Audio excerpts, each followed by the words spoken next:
Halo teman-teman, sebelum kita melanjutkan ke pembahasan, jangan lupa subscribe, like, comment, and share, dan aktifkan juga bunyi loncengnya untuk menerima update terbaru dari video kami. Terima kasih. Assalamualaikum warahmatullahi wabarakatuh. Sebelum kita memulai ke pembahasan inti, izinkan kami dari kelompok 6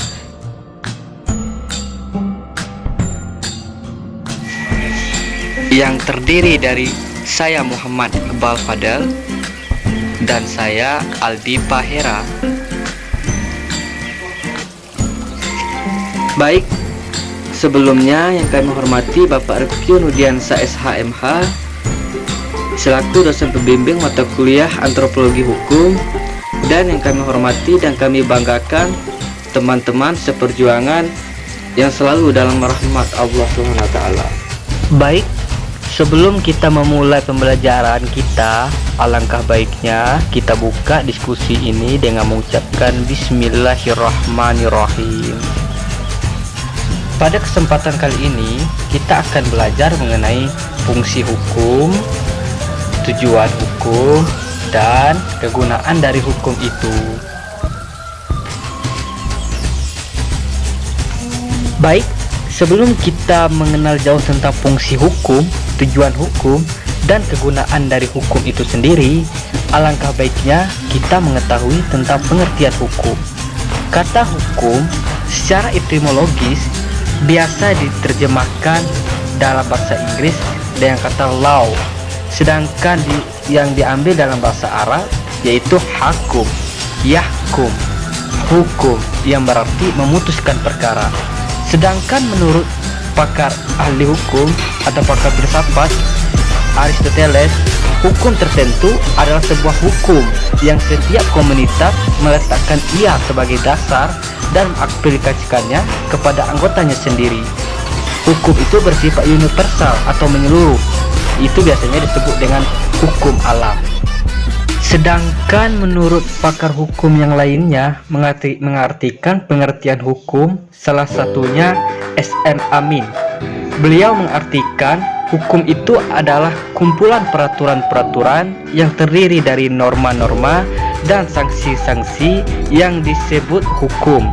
Dan tujuan hukum itu adalah mengadakan ketertiban dalam pergaulan manusia sehingga keamanan dan ketertiban itu terjamin.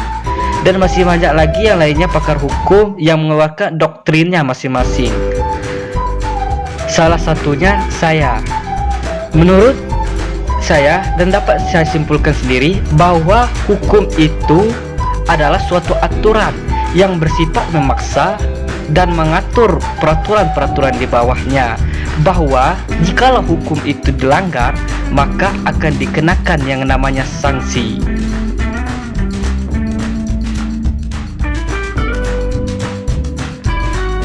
Nah, selanjutnya setelah kita mengetahui tentang pengertian hukum, sekarang kita akan mengetahui tentang fungsi hukum.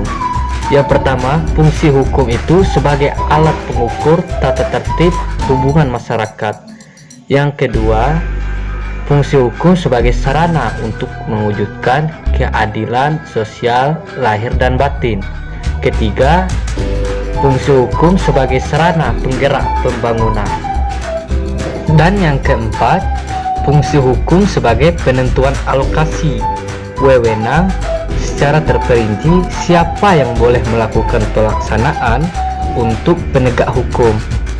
Yang kelima, fungsi hukum sebagai alat penyelesaian sengketa.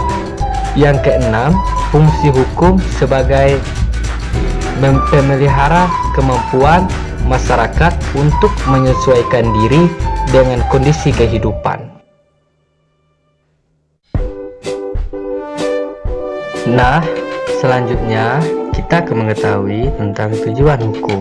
Berikut ini beberapa para ahli hukum itu mengemukakan tentang tujuan hukum. Salah satunya Aristoteles. Ia mengemukakan bahwa tujuan hukum itu menghendaki keadilan semata-mata, dan isi dari hukum itu ditentukan oleh kesadaran etis mengenai apa yang dikatakan adil dan apa yang dikatakan tidak adil. Yang kedua, tujuan hukum menurut Sobekti. Ia mengemukakan bahwa tujuan hukum adalah melayani kehendak negara, yakni mendatangkan kemakmuran dan kebahagiaan pada rakyat dalam melayani tujuan negara. Hukum akan memberikan keadilan yang seadil-adilnya dan ketertiban bagi masyarakatnya. Baik, selanjutnya kita akan menjelaskan kegunaan dari hukum. Hukum itu sangat berguna dalam masyarakat untuk mengatur tingkah lakunya masyarakat agar masyarakat itu tidak bertindak sewenang-wenangnya yang dapat merugikan masyarakat lain. Dan hukum itu tidak boleh berat sebelah. Hukum itu harus ditegakkan seadil-adilnya kepada siapapun, kepada masyarakat. Demikianlah penjelasan dari kelompok kami. Sebagai penutup, sebelumnya kami dari kelompok 6 memohon maaf atas kekurangannya. Semoga kekurangan kami ini kedepannya bisa menjadi kesempurnaan bagi teman-teman sekalian. Akhir kata, wabillahi taufiq wal hidayah. Wassalamualaikum warahmatullahi wabarakatuh.